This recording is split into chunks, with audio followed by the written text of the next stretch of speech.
Hello everyone, my name is Aditi and I welcome you all to my channel Adi's Teaching, where you learn English easily with me. In today's lesson, we are going to learn the differences between will and shall. Will R shall নিয়ে প্রচুর confusion রয়েছে। আমরা grammar বইতে ছোটবেলায় যা শিখেছি আর এখন আমরা ইংলিশে will আর shall এর যে ব্যবহার দেখি সেগুলোর মধ্যে অনেক পার্থক্য রয়েছে। এবং যখন আমি এরকম একটা ভিডিও বানিয়েছিলাম যেখানে আমি I এর পরে will এর ব্যবহার করেছি, সেখানে প্রচুর কোয়েশ্চেন এসেছিল যে I এর পরে shall ব্যবহার না হয়ে will এর ব্যবহার কি করে হলো। সো যে ওল্ড থিওরিটা ছিল সেটা হলো আমরা I এবং we এর পরে শালের ব্যবহার করি যখন আমরা ভবিষ্যতে কিছু হবে বোঝাতে চাই, আর বাকি সমস্ত পার্সনের ক্ষেত্রে যেরকম ইউ, হি, শি, ইট, দে বা কোনো নামের পরে আমরা উইলের ব্যবহার করি, রাইট? সো এই যে আই আর উই এর পরে শ্যাল বাকি সমস্ত পার্সনের ক্ষেত্রে উইলের ব্যবহার, এটা হচ্ছে আমরা ওল্ড থিওরিতে শিখেছিলাম। অর্থাৎ পুরনো যে গ্রামার বইগুলো দেখবে বা আমাদের স্কুলে যখন শেখানো হতো তখন এই থিওরিটা শেখানো হতো। এখন মডার্ন ইংলিশে এই থিওরিটা কমপ্লিটলি ডিফারেন্ট হয়ে গেছে। সো এই যে কিছু সেন্টেন্স আমি তোমাদেরকে এখন দেখাবো, এই সেন্টেন্সগুলো একটু দেখো। আমরা এই সেন্টেন্সগুলোর ব্যবহার প্রায় দেখি, সেন্টেন্সগুলো কি ভুল না, সেন্টেন্সগুলো ভুল না, কিন্তু এই ধরনের সেন্টেন্সগুলো এই যে উইল বা শ্যালের ব্যবহার হয়েছে, এখানে উইল বা শ্যালের ব্যবহার কিভাবে হলো, কেন হলো, আমরা আজকের এই লেসনে শিখব। দেখো সেন্টেন্সগুলো আমি পরপর বলছি। Shall we go? Shall I call you in the evening? What shall he do? They will come in no time. She will wear it. They shall apologize. এই প্রত্যেকটা সেন্টেন্সের ক্ষেত্রে উইল আর শ্যালের ব্যবহারটা এরকম কিভাবে হলো সেটা তোমরা নিজেরাই বুঝতে পারবে যদি এই ভিডিওটা এন্ড অবধি দেখো। চলো তাহলে দেখা যাক যে উইল আর শ্যালের মডার্ন ইংলিশে ব্যবহার কীরকমভাবে হয়। সো আমরা দুই ধরনের ফিউচারের ব্যবহার এখানে শিখবো, একটা হচ্ছে স্ট্রং ফিউচার আর একটা হচ্ছে নর্মাল ফিউচার। ফার্স্ট আমি স্টার্ট করবো নর্মাল ফিউচার দিয়ে। নর্মাল ফিউচারে উইল আর শ্যালের ব্যবহার কিভাবে হচ্ছে? নর্মাল ফিউচার বলতে কি বোঝানো হয়? নর্মাল ফিউচার মানে হচ্ছে সাধারণত আমি যেটা বলছি যেটা ফিউচারে হবে, যেমন আমি যাব, আমি করব, আমি খাবো।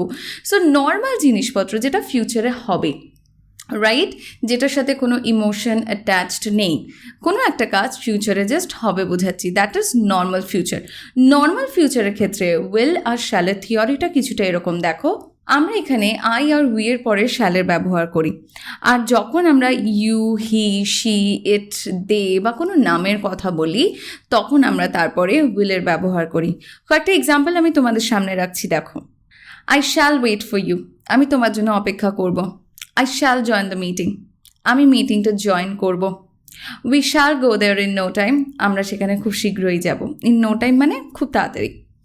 নাও এখানে দেখো আমি শ্যালের ব্যবহার করেছি আই আর উই এর পরে নর্মাল ফিউচার বোঝাতে, যেটা আমি করব সেটার ব্যাপারে কথা বলার জন্য। বাট উইলের ব্যবহার কিভাবে করছি সেটা দেখো। You will make a list, তুমি একটা লিস্ট বানাবে। দে উইল জয়েন আস, তারা আমাদের সাথে জয়েন করবে। He will come here tomorrow, কালকে সে এখানে আসবে। She will make a promise, সে একটা প্রমিস করবে মানে সে একটা শপথ নেবে। পরেরটা দেখো। It will be a cloudy day, দিনটা মেঘলা হবে। Tina will send you all the details, Tina তোমাকে সমস্ত ডিটেলস পাঠিয়ে দেবে। এইখানে আমরা উইলের ব্যবহার করেছি ইউ, হি, শি, ইট, দে বা কোনো নামের পরে নর্মাল ফিউচারে কোন জিনিসটা হবে সেটা বোঝানোর জন্য, ফিউচারে কোনো কাজ হবে সেটা বোঝানোর জন্য। কিন্তু একটু আগে আমি তোমাদের বলেছিলাম যে স্ট্রং ফিউচারের ক্ষেত্রে আমরা উইল আর শ্যালের থিওরিটা আলাদা পাই। Yes, exactly. স্ট্রং ফিউচার মানে কি? যখন আমরা দৃঢ় প্রতিজ্ঞ হয়ে কিছু বলি, যখন কোনো প্রমিস করি, যখন কোনো স্ট্রং অ্যাসার্শন প্রকাশ পায়, যখন আমরা কোনো কমান্ড করি, অর্থাৎ আমাদের যখন কোনো ইমোশন প্রকাশ পায়, তখন আমরা সেটাকে স্ট্রং ফিউচার বলি। দেখো এখানে আমি তোমাদের কিছুটা এক্সাম্পল দেখাচ্ছি। এখানে উইল এবং শ্যালের যে ব্যবহারগুলো সেখানে উল্টে গেছে। এখানে আই এবং উই এর পরে আমরা উইলের ব্যবহার করব এবং বাকি সমস্ত পার্সনের পরে আমরা শ্যালের ব্যবহার করছি। প্রথম এক্সাম্পলটা দেখো। I will not join the meeting, আমি মিটিংটা জয়েন করব না। এটা আমি একটা ভেবেছি কোনো কিছু, বা হয়তো আমি স্থির করে নিয়েছি আমি মিটিংটা জয়েন করব না। So this is what I am thinking, আমি ডিটারমাইন করে নিয়েছি আমি মিটিংটা জয়েন করব না, তার জন্য আমি বলছি I will not join the meeting. পরেরটা, I will not allow it, আমি এটা অ্যালাউ করব না, অর্থাৎ আমি এটা মেনে নেব না। পরেরটা দেখো। আই উইল পে দ্য বিল, আমি বিলটা পে করব। আমি বিলটা পে করব, এটার মধ্যে কিন্তু একটা ডিসিশন নেওয়া বোঝাচ্ছে, রাইট? যে আমি ডিসাইড করেছি যে আজকের বিলটার টাকা আমিই দেব। ডিসিশন প্রকাশ পাচ্ছে, তার জন্য এখানে I will pay the bill. আইয়ের পরে কিন্তু উইলের ব্যবহার হয়েছে। পরেরটা দেখো, I will not call you, আমি তোমাকে কল করব না। ডিসিশন নিয়েছি যে আজকের পর থেকে আর কল করব না। I will not call you, আইয়ের পরে উইলের ব্যবহার করেছি। We will take a strong decision, আমরা একটা স্ট্রং ডিসিশন নেব, অর্থাৎ এমন একটা ডিসিশন নেব যেটা ভাঙা যাবে না। তার মানে এখানে অগেইন আমরা এমন কিছু ডিটারমাইন করেছি যেটা নাকি strict something, right? Strong assertion প্রকাশ পাচ্ছে এর মাধ্যমে, তার জন্য অগেইন আমরা এখানে উই এর পরে উইলের ব্যবহার করছি। এবার বাকি পার্সনের ক্ষেত্রে আমরা কীরকমভাবে শ্যাল ব্যবহার করছি দেখো। You shall not come here, তুমি এখানে আসবে না। You shall complete your task, তুমি তোমার টাস্কটা কমপ্লিট করবে, অর্থাৎ তুমি তোমার কাজটা কমপ্লিট করবে। এখানে আমি কমান্ড দিচ্ছি, অর্ডার প্রকাশ পাচ্ছে। আমার কথা বলার টোনটাই এখানে আলাদা, কারণ আমি কাউকে এখানে কিছু কাজ করতে বলছি, অর্ডারের টোনে বলছি, কমান্ডের টোনে বলছি। তাই এখানে কিন্তু আমি ইউ এর পরে শ্যালের ব্যবহার করছি। নেক্সট সেন্টেন্স দেখো, they shall maintain a proper hygiene, অর্থাৎ আমি এখানে কমান্ডের টোনে বলছি যে তাদের এটা করতে হবে। অর্থাৎ আমি এখানে কিন্তু একটা জিনিস উচিত বোঝানোর জন্যও বলছি। সো সামটাইমস যখন আমি শ্যাল দিয়ে কোনো কথা বলছি, তখন আমি এমন কিছু বলার চেষ্টা করছি যেটা নাকি করার দরকার, যেটা তাদের করতে হবে। They shall maintain a proper hygiene মানে তাদের ঠিকঠাকভাবে হাইজিনটা মেনটেন করতে হবে, অর্থাৎ তাদের ঠিকঠাকভাবে হাইজিন মেনটেন করা দরকার। পরেরটা দেখো, she shall change her routine, তার নিজের রুটিন চেঞ্জ করতে হবে।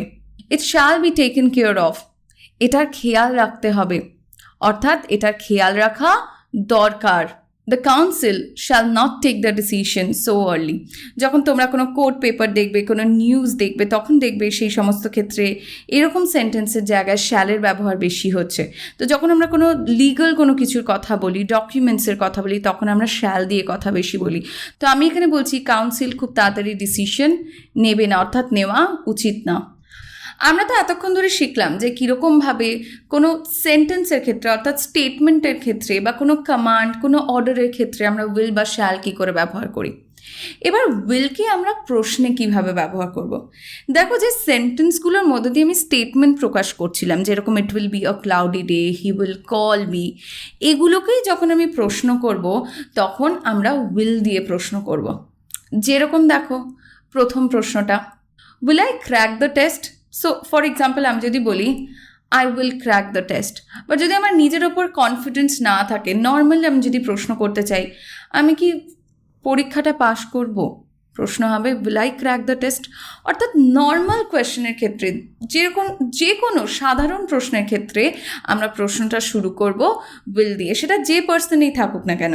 Will I crack the test, will he come with us, will you come with us, সে কি আমাদের সাথে আসবে, তুমি কি আমাদের সাথে আসবে। উইল ইট ওয়ার্ক, এটা কি কাজ করবে। উইল দে কাম, তারা কি আসবে। উইল হি কল মি, সে কি আমাকে কল করবে। Will it be a cloudy day, দিনটা কি মেঘলা থাকবে। অর্থাৎ যে কোনো নর্মাল প্রশ্ন আমরা উইল দিয়ে করছি। এই ধরনের প্রশ্নের ক্ষেত্রে যে কোনো পার্সনই থাকুক না কেন, আমরা প্রশ্নটা শুরু করব উইল দিয়ে। এবার দেখো আমরা শ্যাল দিয়ে কিভাবে প্রশ্ন করতে পারি। যে কোনো অফার, যে কোনো সাজেশন, যে কোনো অ্যাডভাইস দেওয়ার ক্ষেত্রে আমরা শ্যাল দিয়ে প্রশ্ন স্টার্ট করবো। আমি কাউকে কোনো জিনিস অফার করছি, সিট অফার করছি, কফি এনে দেবো কিনা জিজ্ঞাসা করছি, তার ব্যাগ ধরবো কিনা জিজ্ঞাসা করছি, শ্যাল দিয়ে প্রশ্ন করব। সো যে কোনো সাজেশন, যে কোনো অ্যাডভাইসের ক্ষেত্রেও সেমভাবে আমরা শ্যাল দিয়ে প্রশ্ন করব। কোয়েশ্চেন স্টার্ট হবে কীরকমভাবে, shall I, shall we, right? চলো দেখে নি প্রশ্নগুলো কেমন। Shall I take your bag, আমি কি তোমার ব্যাগটা নেব। শ্যাল আই কাম টুমরো, আমি কি কালকে আসবো। শ্যাল উই ডান্স, চলো নাচা যাক। সো এখানে আমি কাউকে সাজেস্ট করছি, চলো নাচা যাক। শ্যাল উই ডান্স, চলো একসাথে নাচা যাক। Next, shall we invite him, আমাদের কি তাকে ইনভাইট করা উচিত বা আমরা কি তাকে ইনভাইট করব। সো আমি জিজ্ঞাসা করছি এটা ঠিক হবে কি না, উচিত হবে কি না, কারোর কাছ থেকে তার ওপিনিয়ন চাইছি। পরের প্রশ্নটা দেখো, shall we have dinner together. তো এর মানে আমি এখানে বলতে চাইছি যে আমার সামনে যে মানুষটা আছে তার সাথে আমি ডিনার করতে চাই এবং আমি তাকে বলছি চলো আজকে রাতে একসাথে ডিনার করা যাক। সো এখানে আমি কোয়েশ্চেন করছি shall we have dinner together, অর্থাৎ আমি তার ওপিনিয়ন জিজ্ঞাসা করছি যে আজকে রাতে ডিনার করার ব্যাপারে তোমার কি মতামত। শ্যাল আই অর্ডার সামথিং, আমি কি কিছু অর্ডার করব, অর্থাৎ চলো কিছু অর্ডার করা যাক। পরেরটা দেখো, shall I turn on the computer? আমি কি কম্পিউটারটা অন করে দেবো? অর্থাৎ চলো কম্পিউটারটা অন করা যাক। সো এখানে আমি কারোর মতামত জিজ্ঞাসা করছি, সে কি ভাবে, তার ওপিনিয়ন চাইছি, আমি তাকে কিছু সাজেস্ট করছি বা তার অ্যাডভাইস চাইছি বা তাকে কিছু অফার করছি, আমরা শ্যাল দিয়ে প্রশ্ন করছি। And this brings me to the end of today's lesson, guys. I hope that you understood the differences between shall and will. এমন কিছু টাফ সাবজেক্ট নয়, এমন কিছু টাফ লেসন নয়, it is super easy, it's just need some more practice.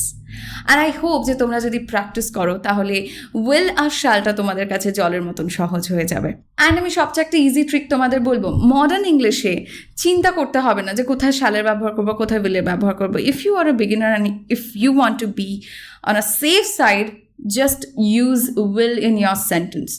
আমি প্রত্যেক বিগিনারকে এটাই বলি যে তোমরা উইল ব্যবহার করো, নিশ্চিন্তে সেন্টেন্সে উইলের ব্যবহার করো, কোনো ভুল হবে না। I'll see you all again in my next video. Until next time, stay connected with me. Thank you for today. Bye.